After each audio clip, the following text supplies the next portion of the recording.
Tipe saya adalah tipe orang yang suka mikir dari dulunya, mulai dari kecil. Itu. Jadi pemikir itu mempersiapkan segala sesuatunya. Jadi khotbah yang satu seperti ini, khotbah aja masih belum, pikiran saya sudah lari ke bulan depan. Persiapan untuk Natal tanggal 18. Padahal yang ini aja belum dikhotbahkan.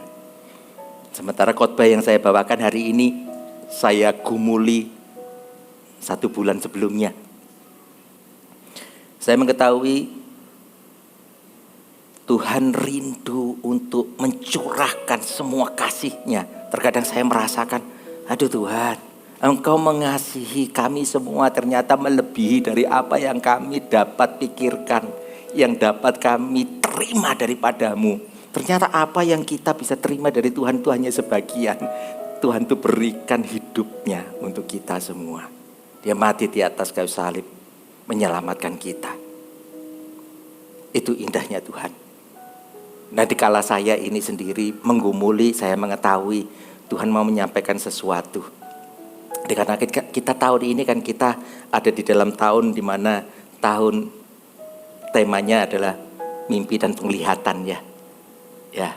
Nah, sampai seberapa di tengah kita ini yang sekarang ini kita memasuki yaitu bulan dengan tema mensyukuri mimpi dan penglihatan yang sudah terjadi.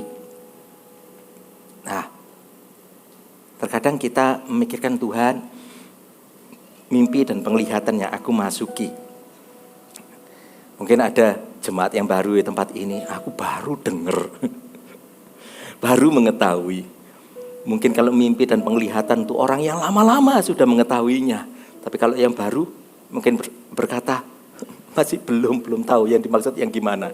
Kalau untuk yang udah lama-lama ngikuti, kalau saya jelaskan pasti mengerti maksud saya.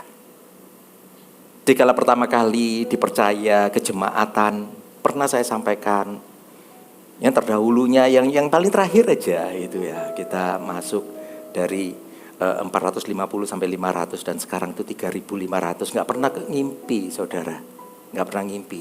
Kalau minta jiwa-jiwa namanya gembala tentu. Harapan dari seorang gembala itu apa?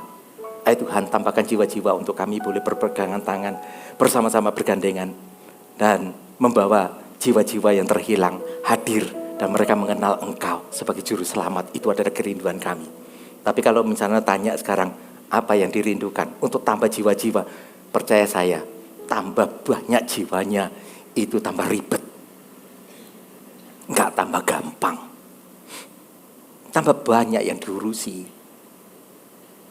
Tantangannya lebih banyak. Jadi kalau zaman dulu kalau minta, saya jujur loh ini ngomong apa adanya. Sebelum yang ceritanya mimpi dan penglihatan untuk saya secara pribadi. Tapi beberapa kalau saya sharingkan ini pasti juga merasakan yang sama.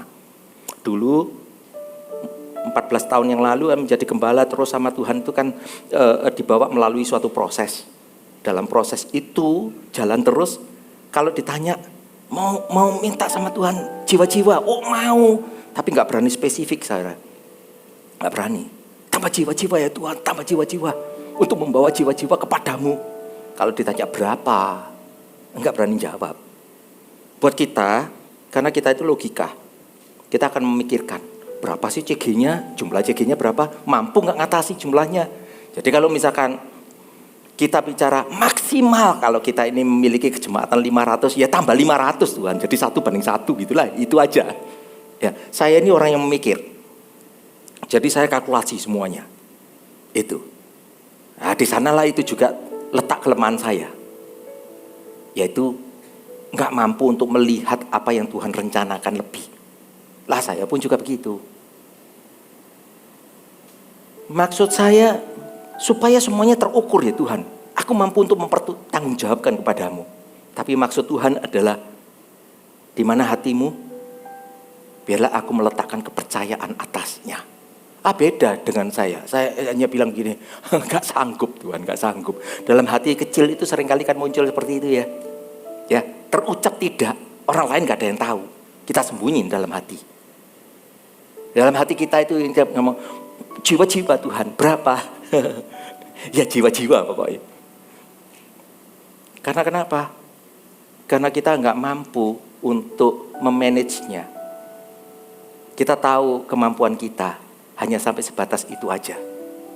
Tetapi begitu Tuhan membawakan dimensi dan saat doa dijawab, wah, kita rasanya seperti terjadi ledakan dalam hidup ya. Terutama kita yang berkonsep, ya sama seperti yang tadi yang saya sampaikan.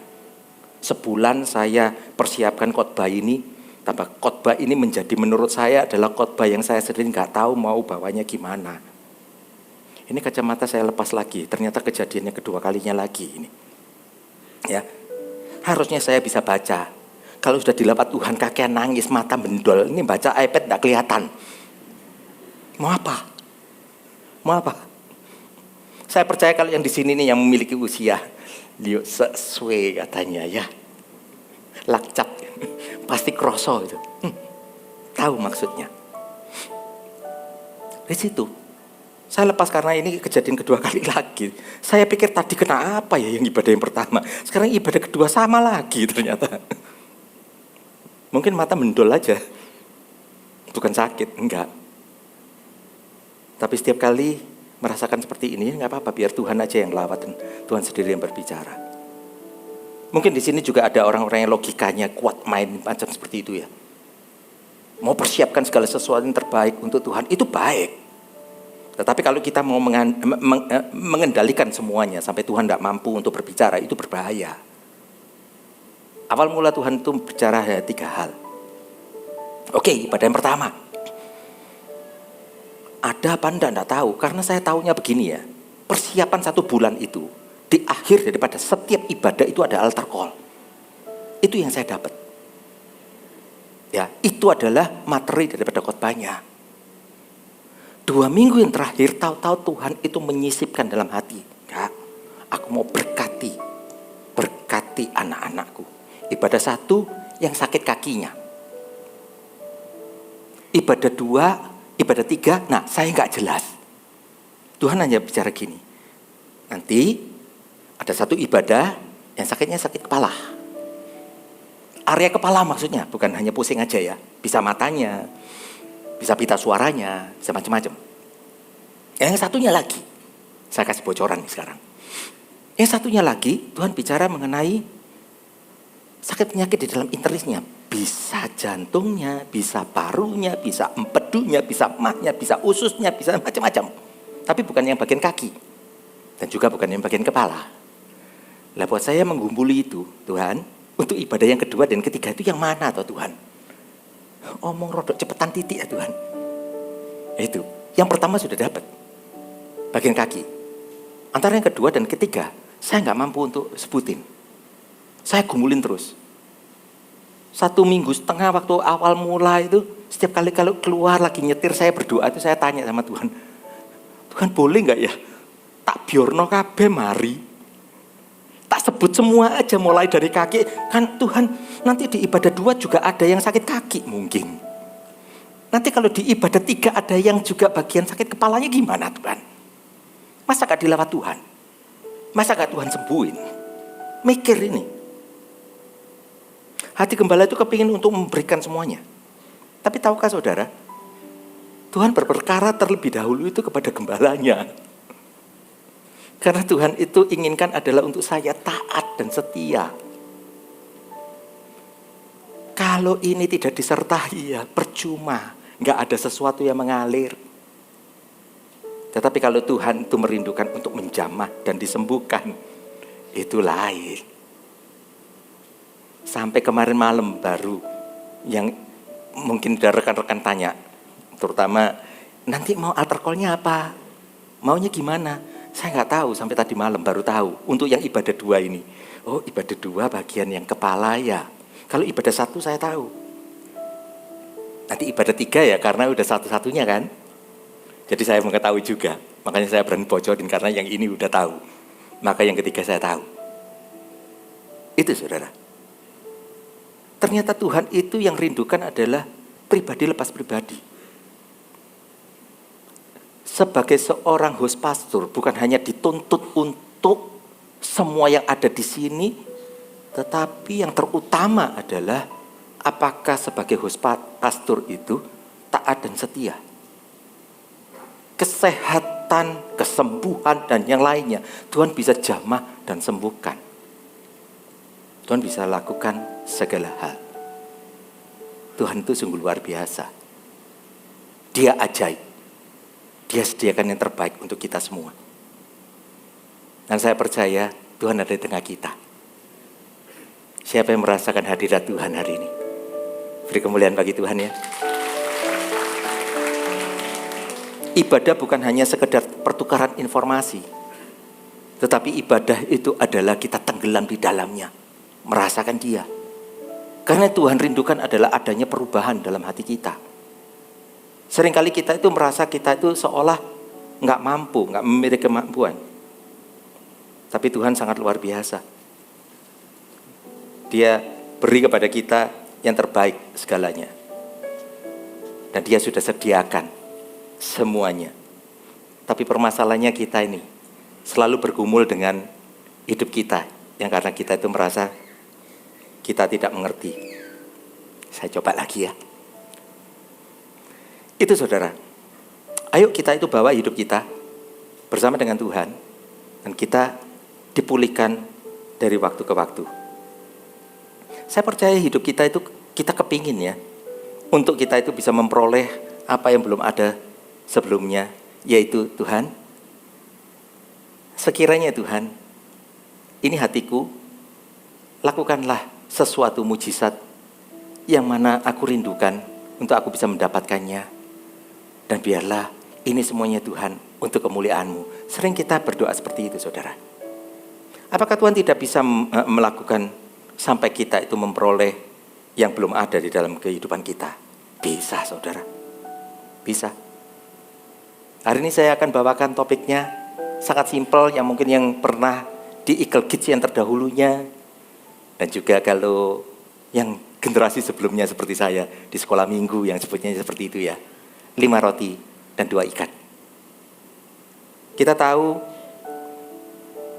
di firman Tuhan telah disampaikan kepada kita 5 roti dan 2 ikan memberi makan 5.000 orang. Padahal 5.000 itu adalah hanya laki-laki aja yang dihitung. Sementara sebenarnya di sana juga dihadiri oleh yang perempuan dan demikian juga dengan anak-anaknya. Secara survei zaman dulu statistiknya mereka kalau menghitung ini jumlahnya kurang lebih 20.000 orang saudara. Bukan memberi makan 5.000 orang saja. Ternyata 5.000 itu hanya laki-lakinya aja. Belum perempuan dan anak-anaknya. Yuk kita sama-sama baca di Matius 14 ayat yang ke-13. Di sini dikatakan firman Tuhan, setelah Yesus mendengar berita itu menyingkirlah ia dari situ dan hendak mengasingkan diri dengan perahu ke tempat yang sunyi. Tetapi orang banyak mendengarnya dan mengikuti dia dengan mengambil jalan darat dari kota-kota mereka. Nah di sini sebenarnya Yesus pergi ke tempat di mana supaya ancaman daripada Herodes tidak berlaku atas dirinya. Herodes itu ketakutan kalau apa yang dikatakan oleh orang-orang di sekitar bahwa akan ada raja bangsa Israel yang baru. Nah, Herodes merasa terancam. Karena dia merasa terancam, jangan-jangan raja itu akan menggantikan aku. Maka raja itu diancam duluan, gitu ceritanya. Nah, Yesus beralih daripada tempat itu. Dan dia pergi ke satu tempat yang namanya Betsaida. Ya, dan di sanalah Yesus berada bersama dengan murid-muridnya. Di ayat yang ke-14 dikatakan ketika Yesus mendarat, ia melihat orang banyak yang besar jumlahnya. Maka tergeraklah hatinya dan belas kasihan kepada mereka dan ia menyembuhkan mereka yang sakit. Kerinduan Tuhan ternyata seperti ini. Tapi bagian ini saya pun juga terlewatkan. Maka dari itu kenapa di saat dalam perenungan saya barusan mengerti Tuhan intervensi di minggu kedua. Dan apa yang saya pikirkan Tuhan akan memberkati di bagian belakang. Iya, ternyata Tuhan pun juga tidak mengcancelnya. Tidak. Tetapi ternyata ada bagian yang Tuhan mau memberkati hati umatnya. Saya pikir saya persiapan itu hanya begini aja. Oke Tuhan, Engkau berkata sedemikian rupa. Baik, aku persiapkan Tuhan. Nanti pada waktu ibadah akan aku ajukan tantangan altar call yang di awal. Padahal buat saya mencanangkan altar call yang di belakang. Sementara hanya berkata, oke Tuhan, aku lakukan. Tapi saya tahu itu Tuhan bicara dengan sampai hati ini bisa terasa gentar, saudara ya. Tapi persiapan saya cuma begini aja. Kalau memang ada yang angkat tangan, kalau nggak ada angkatan ya sudah. Nanti saya lanjut dengan khotbah. Itu aja. Tapi kita sama-sama mengetahui bagaimana kalau Tuhan itu bekerja kan?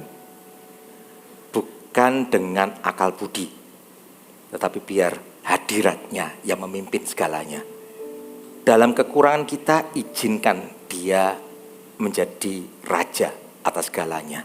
Dan Dia memimpin yang terindah untuk kita. Saya lepas di area ini. Area ini gak terlalu banyak yang saya uraikan. Tapi udah gak perlu saya uraikan lagi. Ternyata Tuhan itu begitu rindu untuk menyembuhkan. Dikarenakan setiap kali melihat orang-orang yang mengkerumuninya, tergeraklah hatinya dengan belas kasihan.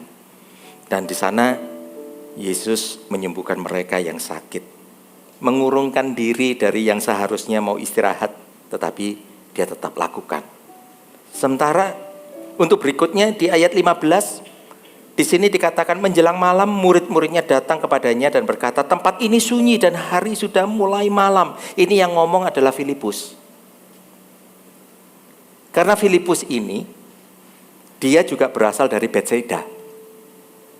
Dia mengetahui situasi sekitarnya. Jadi dia mampu membaca keadaan dan memberitahu kepada teman-temannya dan diusulkan kepada Yesus.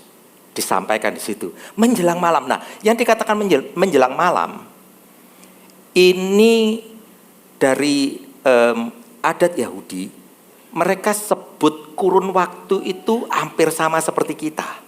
Mereka sebutnya malam. Itu sebetulnya adalah fase awal antara pukul 3 sampai matahari terbenam. Itu fase pertama. Mereka sebutnya malam. Sama seperti kita kalau kita sebut sore. Ya. Nah, fase malam yang kedua adalah setelah matahari terbenam. Nah, di sini disarankan karena disebutkan oleh Filipus, tempat ini sunyi dan hari sudah mulai malam. Yang dimaksud itu antara pukul 3 sampai katakan pukul 6 kalau kita anggap seperti kita di sini ya. Suruhlah orang banyak ini pergi supaya mereka dapat membeli makanan di desa-desa. Nah, ini saudara, Filipus mampu untuk mengukur setiap orang ini apabila dibubarkan, mereka bisa pergi ke desa-desa sekitar Betsaida dan mendapatkan makanan di sana. Biar mereka pulang aja, itu dan mereka makan sendiri-sendiri. Pikirnya begitu, ya kan? Juga sudah diperhitungkan waktunya. Jadi nututilah. Kalau kita seperti sekarang itu ngomong kedai, kios, ya terus mau sebut apa aja masih belum tutup itu loh. Ya, jadi bukan malam yang udah gelap terus ya kemanapun semuanya udah pada tutup. Enggak, yang di sini yang dimaksudkan oleh Filipus, mumpung di sana itu masih buka dan ini sudah mulai malam, maksudnya menjelang malam, udah dipersiapkan semuanya. Tetapi betapa luar biasanya sebenarnya Yesus sudah mengetahui apa yang akan dilakukannya. Tetapi Yesus bahkan menanyai si Filipus. Malah ditanyai Filipus, jangan izinkan mereka pergi, tetapi kamu yang harus memberi makan. Yesus berkata kepada mereka, tidak perlu mereka pergi. Bingung si Filipusnya saudara. Itu yang dikatakan di ayat 14. Tetapi Yesus berkata kepada mereka, tidak perlu mereka pergi. Kamu harus memberi mereka makan. Ini Filipus itu suka main kalkulasi. Saya rasa mungkin saya bisa jadi modelnya seperti Filipus. Filipus langsung bilang, aduh 200 dinar gak cukup. Nah ini tipe saya ya. Mungkin ada beberapa kalau baca gitu, itu baca ya sudah itu. Kalau saya kalau begitu ada muncul 200 dinar, saya kejar. 200 dinar itu berapa? Nah itu kesukaan saya. Lucu kan? Mungkin ada orang bilang 200 dinar ya udah itu. Tapi buat saya 200 dinar tuh saya akan cari Kenapa 200 dinar? Berapa besar 200 dinar? 200 dinar adalah setara dengan 8 bulan gaji. Nah kalau UMR di Surabaya misalkan seperti itu 4,5 juta. Maka ini akan jatuhnya 36 juta. Dibagikan untuk 20.000 orang. Jadi jatuhnya per orang akan mendapatkan 1.800 rupiah. Kita bisa bayangin karena Filipus juga menyatakan, lah Tuhan kalau hanya dapat segitu sekelumit, mereka ya gak kanyang gitu. Ya sama kalau kita sekarang ini ya. Bisa kebayang ya. Kalau makan mungkin ini mau apa? Nasi kucing ya kira-kira ya. Seukuran itu. Buru-buru kalau bisa dapat. Kalau nggak bisa dapat kali ya. Nah itulah yang disebut. Kita ini seringkali berpikir dalam pikiran kita. Apa yang ada dalam hati kita. Kita perlu untuk mengetahui apa kehendak Tuhan. Tuhan memiliki suatu kehendak tetapi kita itu nggak nangkep. Berapa sering di dalam komunikasi ya, komunikasi pun itu kalau kita ini ya, antara kita itu menangkap semuanya. Tuhan berikan, ku berikan hidupku, aku mati di atas kayu salib, aku memberkatimu, aku menyertaimu, apapun dalam segala kendala, engkau teguhkan hati bahwa aku tetap menyertaimu. Itu yang indah. Tapi begitu kita masuk dalam masalah, lupa, kita jalan sendiri. Karena kita seringkali itu kalau mendengarkan firman itu, kita menjadi fokusnya. Bukan firman yang memerdekakan kita. Seringkali kalau saya yang dulu menyampaikan firman, kalau urusan yang keluarga, saya sampaikan, kalau misalkan seperti ini sekelumitnya, ada firman untuk keluarga, di mana sampaikan, hai istri, tunduklah kepada suamimu. Biasanya kalau sudah saya sebut yang macam gini, si suami udah senggol istrinya. Dengerin tuh Pak yang bilang itu. Bener gak? Kamu itu harus tunduk tuh. Saya lanjut berikutnya. Lanjutannya adalah begini. Hai suami, kasihilah istrimu. Maka giliran sekarang sikutnya dari istri. Disikut suaminya. Tuh dengerin juga. Ya, begitu pulang dari ibadah, mereka ngerundel di belakang sana. Setelah itu manggil gembalanya dan hanya bertanya, Pak, mana yang harusnya lebih dulu? Tunduk ataukah kasih? Ini dia. Kalau Bapak Ibu Saudara ditanya mau jawab apa? Kalau kita survei aja di sini, siapa yang harusnya menjalankan tunduk dulu? Siapa? Gak ada yang angkat tangan, gak ada yang mau ngaku. Jangan deh, nanti ketahuan ya, daripada dimarahin nanti sama pasangannya. Kalaupun saya juga tanya, siapa yang harus menjalankan kasih terlebih dahulu? Gak ada yang angkat tangan. Wih, luar biasa. Itu beri tepuk tangan dong. Itu yang jawabannya benar. Kenapa saudara? Karena Tuhan itu rindu untuk kita itu. Ternyata kita ini harus menjalankan firman seutuhnya. Siapa yang harus menjalankan? Kita seringkali mempertimbangkan harus tunduk dulu ataukah harus kasih dulu. Kalau kita bicara harus tunduk dulu, ini pasti requestnya suami ini biasanya. Itu. Kalau harus kasih dulu biasanya itu requestnya dari si istri. Nanti kalau sudah diperdebatkan kedua-duanya di sana, dua-duanya langsung bilang, gimana aku bisa mengasihi dia? Wong dia nggak mau tunduk. Si istri juga akan bilang kan ya, gimana aku bisa tunduk dia tidak mengasihi. Ngomong nyelekit terus loh Pak. Waduh, itu. Nah ini saudara, padahal Tuhan itu meletakkan satu hukumnya yang berlaku untuk para istri adalah tunduk terlebih dahulu, dan untuk para suami mengasihi terlebih dahulu. Tunduklah hai istri. Sekalipun mungkin pasanganmu, suamimu belum bisa mengasihimu seperti yang engkau maksudkan. Bagaimana dengan hai suami? Suami, jangan tunduk untuk istri. Lebih baik kita fokus untuk mengasihi istri terlebih dahulu. Nanti istri pasti akan tunduk pada waktunya. Tuhan akan jamah dan Tuhan akan mengubahkan. Nah inilah firman. Tapi seringkali kita kan hanya mau tahu dari diri kita. Makanya kalau firman dibagikan, kenapa kita itu salah konsep. Padahal semestinya itu Mau Tuhan adalah membuat suatu miracle. Tuhan sudah tahu itu akan terjadi miracle. Sementara murid-muridnya nggak tahu, malah mau suruh mereka pulang. Udah bubar, cari makan sendiri. Itu mau daripada murid-muridnya. Tetapi di sanalah ada Andreas yang mana memberitahu, ini ada anak-anak ini. Dia ini memiliki 5 roti dan 2 ikan. Tahukah saudara 5 roti dan 2 ikan yang dimana di ayat 17 yang dikatakan jawab mereka, yang ada pada kami di sini hanya 5 roti dan 2 ikan. Ini, adanya cuma ini. Sama semestinya dalam hidup kita. Saya pernah membawakan di dalam khotbah pada bulan-bulan yang terdahulu. Dengan ayat yang sama saya menguraikan ada seorang hamba Tuhan yang cinta Tuhan, saat mati meninggalkan hutang.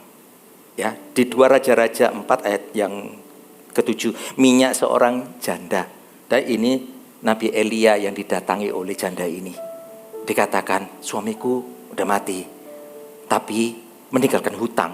Dan 2 anakku sekarang akan diambil untuk menjadi budaknya. Terus Elia bertanya, apakah yang dapat ku perbuat untukmu? Apa yang bisa aku perbuat, ibu? Selalu suatu tawaran yang disampaikan. Tahukah apa yang dijawab oleh si ibu? Si ibu pun menjawabnya, aku nggak ada apa-apa yang aku miliki. Dan sebentar lagi ini kalau anak-anakku juga diambil, ini sudah buyar hidupku. Nah, dia ditanya juga, apakah yang dapat ku berbuat untukmu apa yang kau miliki di rumah? Saat dipertanyakan hal itu, si janda ini pun juga berkata, tidak punya sesuatu apapun di rumah kecuali sebuah buli-buli berisi minyak. Masih ada kecualinya. Mungkin dalam hidup kita ini sama.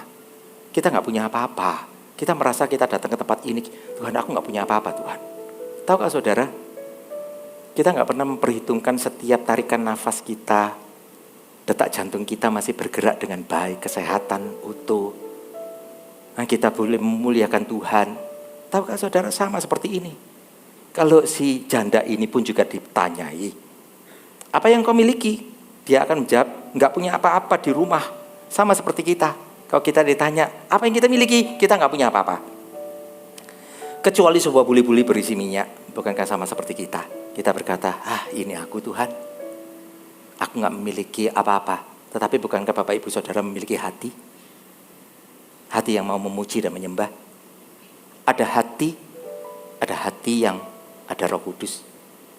Kalau kita bawa hidup kita bersama dengan Dia, Tuhan akan mengubahkan semuanya. Tuhan bawa. Mungkin ada yang datang ke tempat ini dengan hati yang hancur, hati yang kosong. Saya mengerti. Tetapi kita belajar untuk merasakan 5 roti dan 2 ikan itu. Dan kalau kita bawa hidup kita di hadapannya, akan terjadi sesuatu yang indah. Karena berkat Tuhan atas kita itu dilimpahkannya dengan sungguh. Dia limpahkan semuanya. Hari ini kita boleh berkata, aku gak punya apa-apa. Tapi bolehkah kita letakkan tangan kita di dada, kita naikkan pujian, thanks for your stubborn love for me.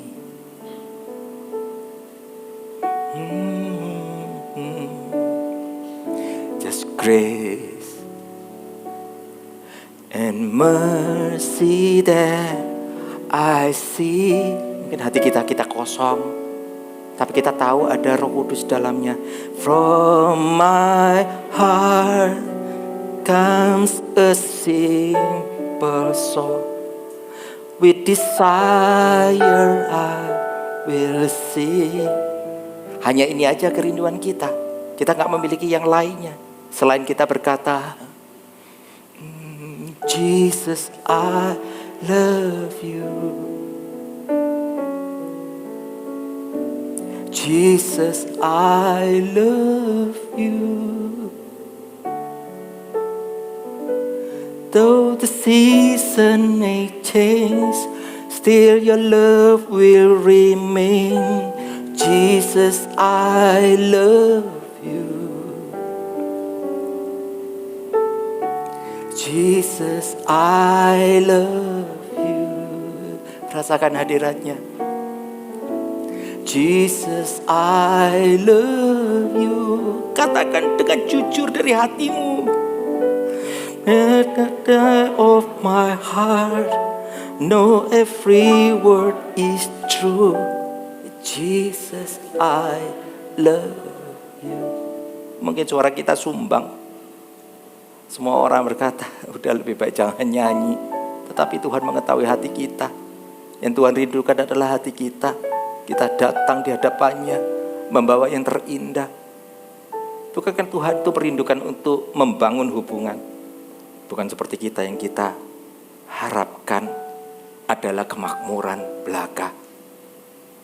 Hidup dalam kenyamanan dunia.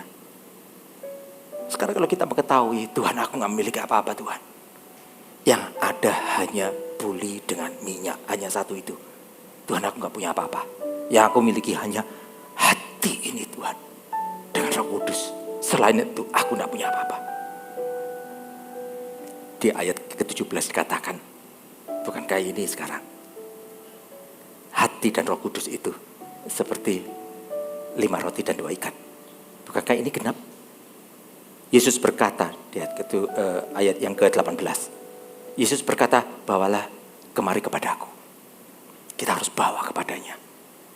Makanya saya berkata, bukan di gereja ini kebiasaan altar call. Enggak saudara. Tapi di gereja ini adalah perubahan hidup. Itu yang terpenting. Ingat saudara, altar call itu adalah di mana apabila saudara berani melangkah keluar dari tempat duduk saudara, masuk dalam hadirat Tuhan, di mana saudara ini sekarang berkata, Tuhan aku gak punya apa-apa. Yang aku miliki hanya hati dan Roh Kudus. Tetapi maukah untuk mengizinkan Tuhan itu memegangnya dan dibawanya mengadah, dibawanya dijadikannya miracle. Maukah? Maukah? Itulah altar call. Itulah altar call. Saat kalau kita itu mau merespon, itulah altar call. Kehidupan dirubah. Saya diubah Tuhan tadi sudah saya sampaikan. Keinginan saya dengan pikiran dan lain-lainnya. Maunya untuk berikan semua Tuhan berkata tidak. Tapi kalau Tuhan caranya beda.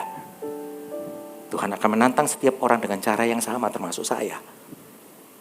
Ada 5 roti 2 ikan. Saya orangnya minderan. Dulu kalau ditantang, aduh. Sampai hari ini adalah menyiapkan khotbah salah satu yang paling sulit buat saya. Melihat orang lain tuh rasanya enak banget mereka Tuhan. Rasanya mereka itu seperti memiliki 6 roti dan 3 ikan. Kalau aku ini cuma 4 roti dan 1 ikan. Kalau nyebuti khotbah rasanya aduh betapa sulitnya. Tetapi Tuhan melihat dalam hidup kita. Cukup. Di hatimu 5 roti 2 ikan.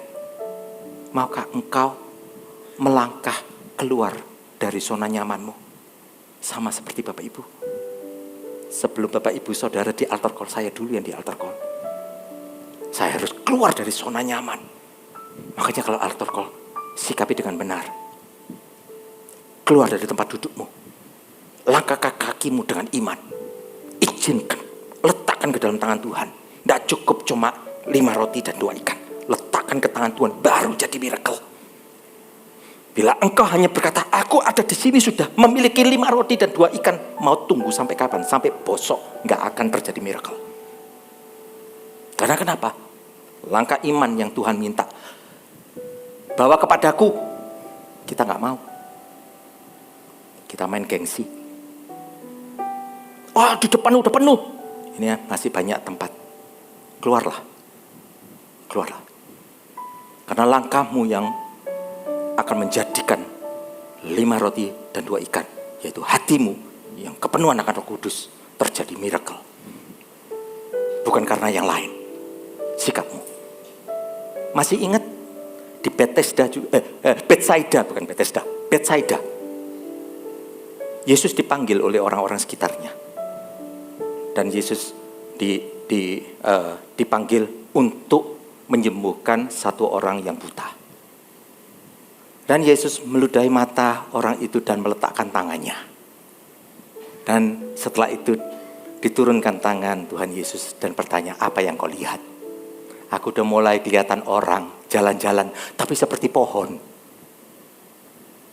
Setelah itu Yesus meletakkan tangannya lagi. Di zamannya yang kedua kalinya. Dan orang itu sembuh. Jadi saudara, jangan bilang, bulan lalu aku udah maju. Kalau itu memang yang bulan lalu adalah urusan yang apa. Tapi kalau sekarang ini engkau memiliki hal dengan Tuhan secara pribadi, jangan tahan kakimu. Urusan pribadi, lepas pribadi. Inilah yang kita harus bawa di hadapan Tuhan. Dan kita mengetahui betapa luar biasanya Tuhan itu. Yang Dia minta adalah, bawa kepadaku. Kita mengetahui Tuhan itu membawa setiap daripada kita ini dari level ke level yang berikutnya. Tahukah saudara, satu kali ibadah macam seperti ini membutuhkan ratusan orang yang secara volunteer mereka melakukan secara luar biasa. Barusan ini saya mencatat, saya menanyai kepada mereka, kita ini ada berapa pelayanan toh kira-kiranya? Ada 14, bahkan beberapa yang masih belum tercatat karena saya nggak nututi catati satu persatu. Ini baru 14.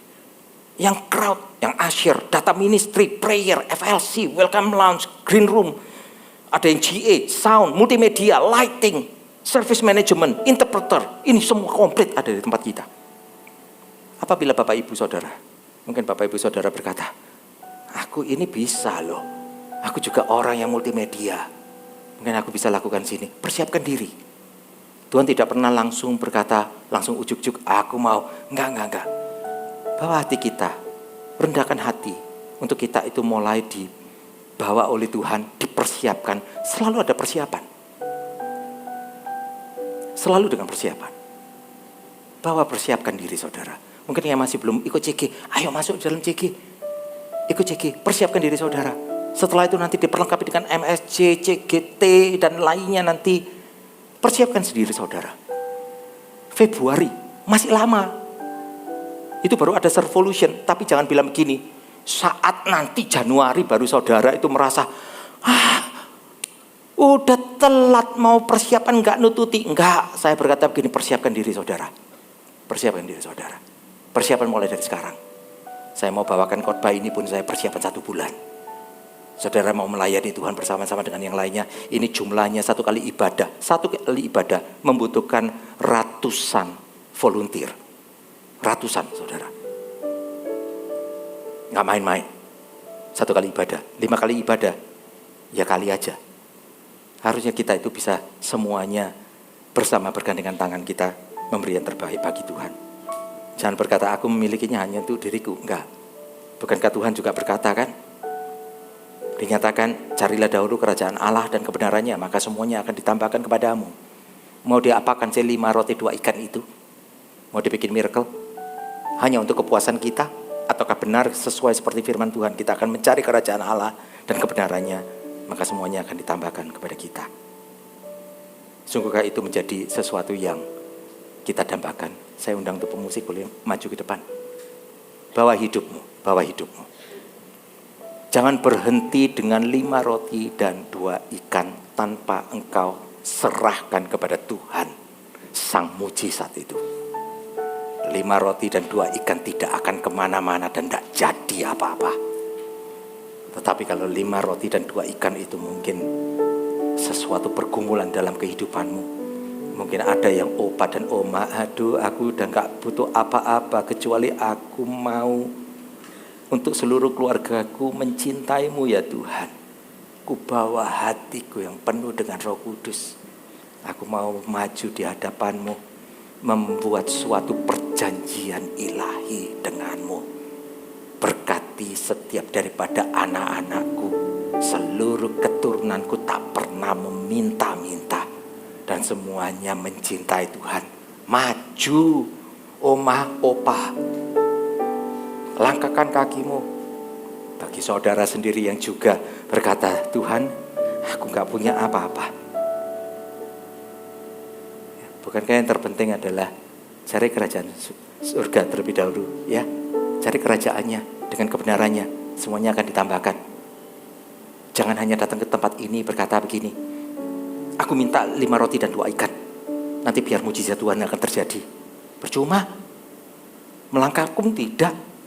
Letakkan ke dalam tangan Yesus pun ogah. Ya gak terjadi miracle. Kalaupun kita bawa, jangan dengan motivasi yang salah. Tapi kita sama-sama kita datang di hadapannya, kita bawa hati kita yang terbaik.